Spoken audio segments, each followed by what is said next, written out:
Andrés o alguien llamado Pablo. Pienso que la mayoría diríamos sí. Yo conozco a alguien con esos nombres. Quiero hacerle otra pregunta. ¿Cuántos conocen a un hombre joven llamado Judas? Probablemente a ninguno. Quizá conozca una cabra o un perro llamado Judas, pero no conoce a ningún joven u hombre llamado Judas. Y si lo conoce sería un nombre muy raro. Judas. Pero una vez existió una madre que una vez sostuvo a su bebito en sus brazos y besó el rostro de ese bebé y llamó a su bebé Judas. Y ella lo amó con todo su corazón. Pero ahora el nombre de Judas es un nombre de infamia, es un nombre de deshonra, es el nombre de la traición. Y aún así, Jesús escogió a Judas. Por favor, empecemos a leer en el versículo 63. ¿El Espíritu es el que da vida? La carne para nada aprovecha.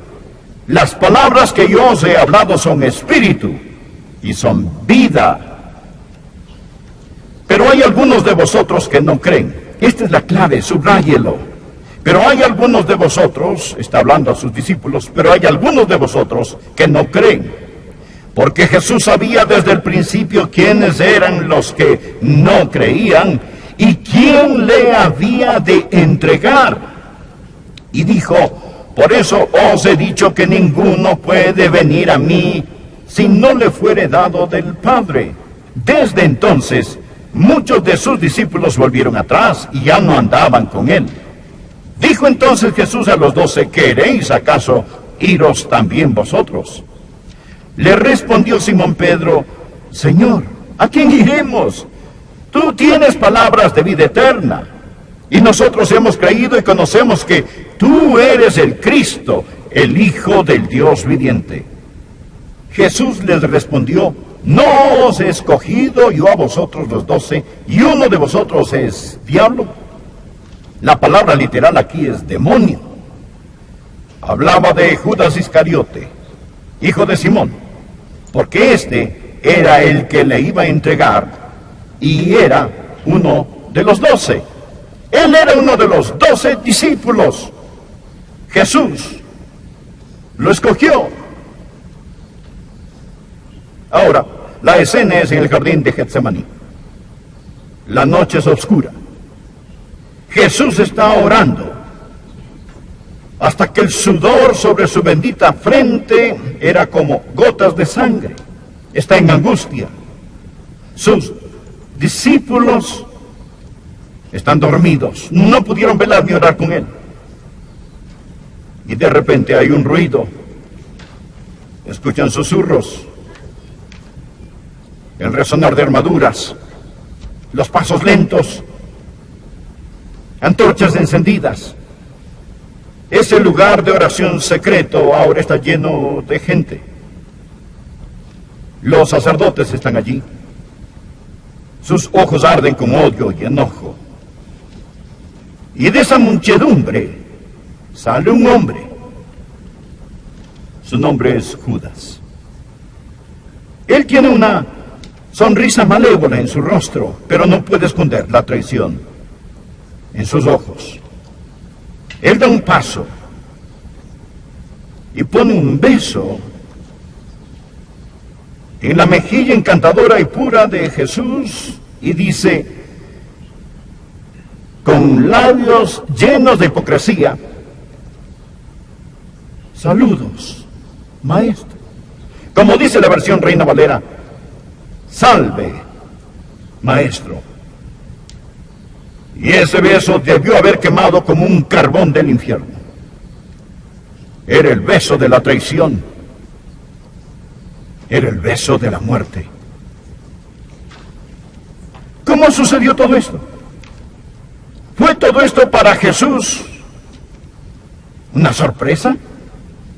Es decir, Jesús escogió a este hombre. ¿Era Jesús un mal juez del carácter humano? ¿Cometió Jesús un error?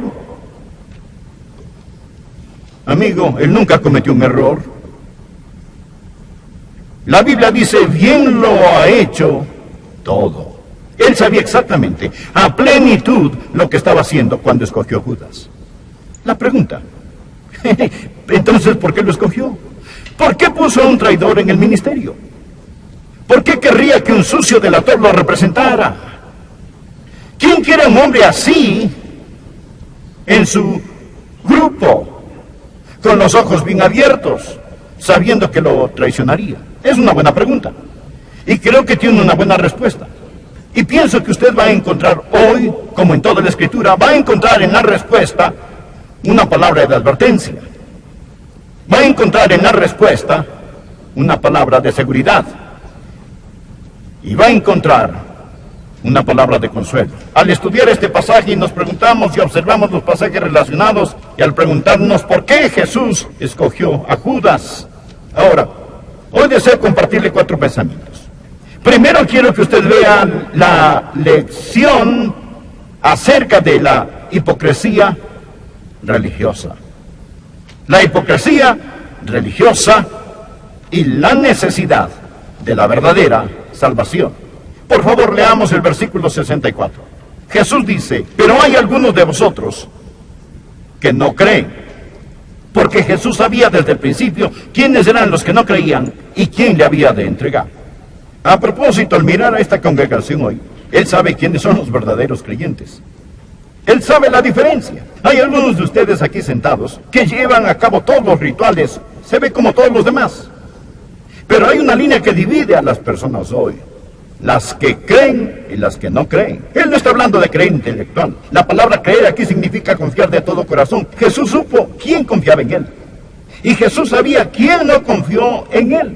Si usted no confía en Él, usted no es salvo. Porque la Biblia dice en Hechos 16:31, cree en el Señor Jesucristo y serás salvo. Escuche cuidadosamente, esta es la palabra de advertencia. Porque hay muchos que están exactamente en la misma posición que Judas estaba. Verá, Judas tenía buena apariencia. Aparentaba ser como los demás. Si usted lo hubiera visto, habría dicho, ¡qué gran tipo es este Judas! Por ejemplo, él tenía la asociación correcta. ¿No estaba acaso codeándose con los otros 11? Es una buena compañía. Él era uno de los íntimos de Jesús. Jesús lo llamó amigo. Él pasó 3 años y medio en el mejor seminario del mundo, estudiando con el Señor Jesucristo, aprendiendo los hechos, oyendo a Jesucristo hablar. ¿Qué asociación que tenía este hombre? Y le diré que no solo tenía la asociación correcta, él también tenía buena reputación. Cuando Jesús estaba en la última cena y dijo, uno de ustedes va a traicionarme, los discípulos no respondieron, oh, yo sé quién es, debe ser Judas. La verdad es que ellos llegaron a pensar que era Pedro. Jesús dijo, uno de vosotros me va a entregar. Ellos contestaron, soy yo, Señor. Permítame decirles cuánto confiaba en Judas. ¿Sabe qué trabajo tenía Judas? Judas era el tesorero. Él era el tesorero de este pequeño grupo. La Biblia dice que él tenía la bolsa. Él era el hombre que tenía la bolsa con el dinero. ¿A quién hace usted tesorero? A la persona que tiene la mayor apariencia externa de integridad. Al que respeta más. Estoy diciendo que él tenía la asociación correcta, él tenía la reputación correcta. Y le diré algo más. Él tenía la participación correcta. Él era un obrero. Él salió con nosotros cuando iban a enseñar, predicar y hacer lo bueno. Él estaba en medio del grupo. Tenemos que vivir en alguna parte, en el cielo o el infierno para siempre. Y Jesús escogió a Judas, pienso que para ayudarnos a entender la hipocresía religiosa y la necesidad de la verdadera salvación. Jesús sabía quiénes eran los que no creían. En otras palabras, piénselo, amigo, el evangelio social, ¿de qué sirve si un hombre ha sido educado en una escuela progresiva? ¿De qué sirve si él viste con ropa lujosa? ¿De qué sirve si se alimenta con comida enriquecida con vitaminas? ¿De qué sirve si duerme en un colchón suave? ¿De qué sirve si muere sin dolor? la ayuda de las drogas de alta potencia. ¿De qué sirve si se le entierra en un bello cementerio, un lindo parque memorial? ¿De qué sirve si él debe resucitar en el juicio y debe comparecer ante un Dios que no conoce? No me opongo a estas cosas. Debemos hacer todo lo posible por aliviar el dolor humano, pero que Dios nos perdone si fracasamos en predicar el Evangelio glorioso de nuestro Señor y Salvador Jesucristo. El medio ambiente no es suficiente. Jesús le dio uno maravilloso a Judas. El hombre se metió en problemas en el Edén. Sé a quién he escogido. Hay uno entre ustedes que no cree. Él es un demonio. Pero dijo, hace tiempo en la Escritura dice que esto pasaría. Esto no es un accidente. Esto no es algo que salió mal. La soberanía divina se ve a través de las edades. Esto tenía que tomar lugar. Y luego dice que esto tenía que suceder para que la Biblia, la Escritura, se cumpliera. Y agregó, cuando ustedes lo vean, entonces podrán saber que yo soy el Mesías. ¿Sabía que Judas predicó un maravilloso mensaje que Jesús es el Mesías? El bribón impío. Verá, cuando el hombre gobierna, Dios reina sobre él. ¿Tenía Judas una opción? Claro que sí.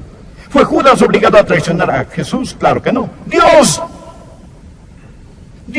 le dio una opción. Dios quería que se salvara, Jesús lo amó, Jesús lo hubiera perdonado, Jesús lo hubiera salvado. Usted dirá, si eso es verdad, entonces como se profetizó lo que haría, significa que Judas no tenía ninguna opción. Oh, sí, él tenía sus opciones. Claro que sí. ¿Piensa que Dios lo creó cojo y luego lo culpó por cojear? No. Permítame explicarlo, querido amigo. Cuando el hombre propone, Dios dispone. Lo que nosotros vemos es un punto a la vez. Dios ve todo a la vez. ¿Sabía que hay algo que Dios no puede hacer y es aprender algo? Piénselo. Dios no puede aprender nada. ¿Cómo puede Dios aprender algo? Él lo sabe todo. ¿Cómo puede ser omnisciente y aprender algo?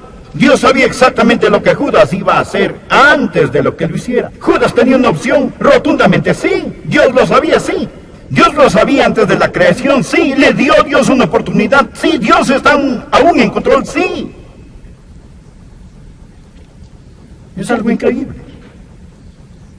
La responsabilidad humana y la soberanía divina. Usted y yo moramos en el tiempo. Dios mora en la eternidad. El pasado, el presente y el futuro son todos iguales para Él. Hay una palabra de advertencia. Cuidado con la hipocresía religiosa. Hay una palabra de seguridad. Nada está fuera de su control. Nada. Nada. Ahora, Dios sabe exactamente todo lo que pasará. Y le diré, amigo, estamos con los que triunfan. Jesús reinará donde el sol termina sus jornadas sucesivas. Su reino se extiende de costa a costa hasta que la luna no se ponga ni mengüe más. La tercera lección que quiero que aprendamos. No solo la lección de la soberanía divina y la fiabilidad de la Escritura, sino también la responsabilidad personal y la tragedia del pecado. Dijimos que Judas era responsable por lo que él hizo. Él no era un robot. No lo obligaron a que hiciera eso. La Biblia nos dice claramente que Judas era un ladrón. Regresemos a Juan capítulo 6 y por favor veamos de nuevo el versículo 64. Versículo 64. Pero hay algunos de vosotros que no creen, porque Jesús sabía desde el principio quiénes eran los que no creían.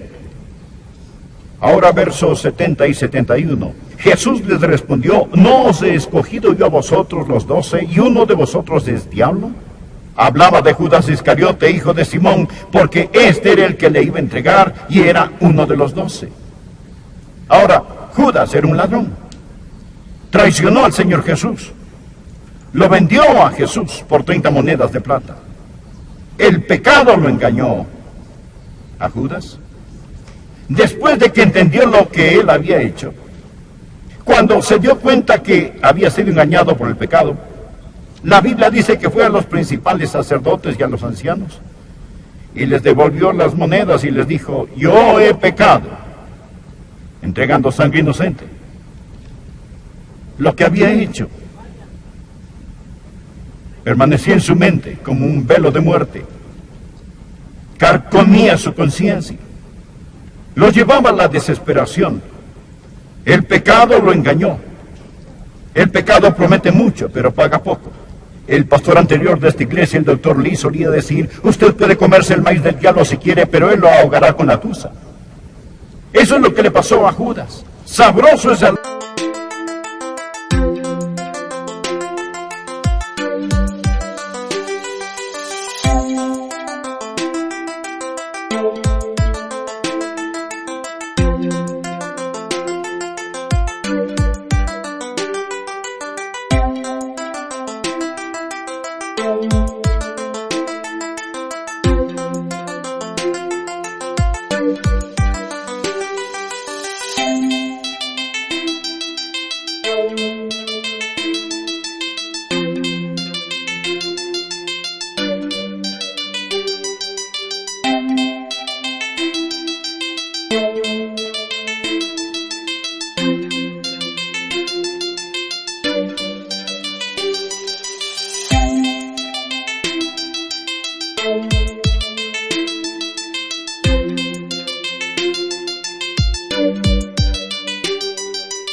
condenó. Por último, quiero que veamos en los pocos minutos que nos quedan, quiero que veamos no solo la tragedia del pecado, sino también la seguridad del creyente.